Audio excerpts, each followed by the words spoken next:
Viidiyoo kana hanga xumuraatti ilaalaa dhaggeeffadhaa. Waan ani isin jedheef hin qaba. Anis waan irraa baradheef. Mudannoo addaa yookiin immoo hanna karaa dijitaalaa gaggeeffamaa jiru keessaa tokko maal akka ta'e isinitti hima. Mudannoo torban lamaan darbe nama tokko isinitti hima. Mudannoo kana namoonni baay'een keessas mudatee ta'uu danda'a. Ammas immoo akka of eeggattaniif isinitti himuu barbaada. Innis hanna dijitaalaa karaa WhatsApp gaggeeffamaa jiru keessaa tokko kan ta'edha. Innis maalidha yoo jettanii torban lamaan darbe nama wayitu nama kana wajjin wal barreessaa turreerra, wal argineerras hojii garaagaraas wajjin hojjenneerra. Karaa WhatsAppidhaanii teekstii na erga. Teekstii Ingiliffaa afaan Ingiliffaan na erganis maallaa baadiyyaan jira yookiin immoo bakka neetworkiin hin jirre jira. Birrii wayii namaa dabarsuuf ka'ee neetworkiin na dide. Birrii amma kana birrii 10,000 akkaawuntii kanarratti na ergi gaafa deebi'u si ergaa naan jedhe.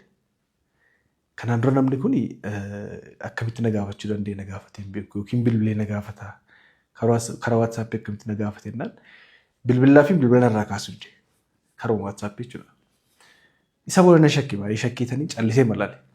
Nama kanaaf hin bilbilee guyyaa 3 booda birrii na gaafattee turte jennaan lakki birrii siin gaafanne WhatsAppiin koo narka hin jiru haktee hin jira yookiin immoo hatamee hin jira naan jedhe.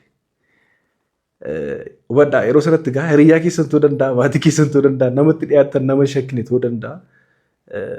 Yeroo sana immoo tun birrii sana ergeera, qarshii sana ergeera ta'e akkaawuntii isaa irratti nyaatameen ture jechuudha. Birrii sana nyaatameen ture jechuudha.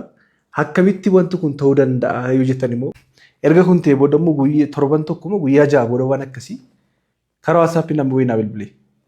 Namni naa bilbilee piroofaayilii isaa Hindi wayii yookiin immoo Faranjii wayii irra godhateera. Afaan Ingiliffaan nattaasaa. Namni kun maal naan jedha? Bilbila kan kee guruuppii riil isteetii tokko keessaa adda godhamtee achi keessaa fudhennaan. Laayii guruuppii akkasii keessa jiru naan. Laayii guruuppii sana keessa jirtaa naan jedhe. Keessa jiru naan guruuppii isa keessaan si baasaa naan jedhe. Rakkoon qabu ofii godha akkoo liif godhee boona hin danda'a guruuppii keessaan naan. Ayi amma guruuppii sana keessaan si baasaati. Utuma naa bilbilaa jiruuti jechuudha. Bilbila kan biraa qabatee lakkoofsa kan godhaan bilbila kan koo sana WhatsApp loogiin gochaa jira. Utuma bilbilaa jiruuti kooddii wayii siif galeera naan jedhe. Laallaan bilbila koo akkas fuudhee laallaan kooddii wayii jira. Kooddii sun maallaa? Kooddii bilbila kan biraarraa yookiin WhatsApp yeroo fayyadamuuf jettan WhatsAppiin egaa kooddii isiniif erga hanqisaan ta'uu isaa agarsiisuudhaaf. Kooddii sana natti himinaa jedha. Achuma itti kolfeetan bilbila irratti cufee block godhe yeroo sana.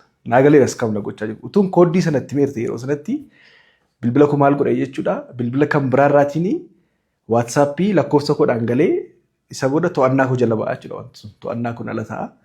To'annaa kun erga ta'e booddee maal godhe jechuudha. Namoota hin beeku kontaaktii namoota wajjin karaa WhatsApp wajjin haasaa turetti maal godhe jechuudha. Akkuma jalqaba namni jalqaba siniin jedhe sun yookiin immoo namni jalqaba birrii na erge jedhe sana maqaa koodhaanii iddoo akkas akkasiin jira birrii akkas akkasii kanarratti na erge yookiin immoo akkaawuntii kanarratti na erge neetworkiin naaf hojjechaa jiru jedha. Akkuma inni jalqabaa sun na goyoomse haala kanaan namoota hedduu goyoomsuu danda'a ture. Birrii gurguddaa namarraa fudhuu danda'a ture. Kanaaf of eeggannoo isin gochuu qabdanii lakkoofsi WhatsApp irraa isinitti bilbilamee kooddii natti himaa jedhe yookiin immoo kooddii naaf ergaa yoo isin jedhe kooddii akka hin ergine. Haala kanaan namoota baay'ee goyoomsu waan ta'eef namoonni kun birrii gurguddaa hojjetu baay'ee. Kanaan duras namoota muraasa gaafadheennaan mudannoon akkasii akka isaan mudate yookiin immoo taateen akkasii akka isaan mudate namoonni baay'een natti himaniiru jechuudha. Kanaaf of eeggannoo godhaa karaa WhatsApp. Tokkoffaa liinkii isinitti argamu kamillee hin bannaa. Lammaffaa immoo namoonni bilbila isinii bilbilanii kooddii yoo isin gaafatan kooddii illee akka itti ilaalan isinii jechuun barbaada. Waan kun egaa barumsa isiniif ta'uu danda'a jedhee yaada.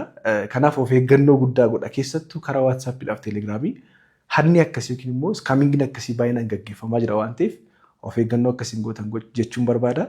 Galatooma.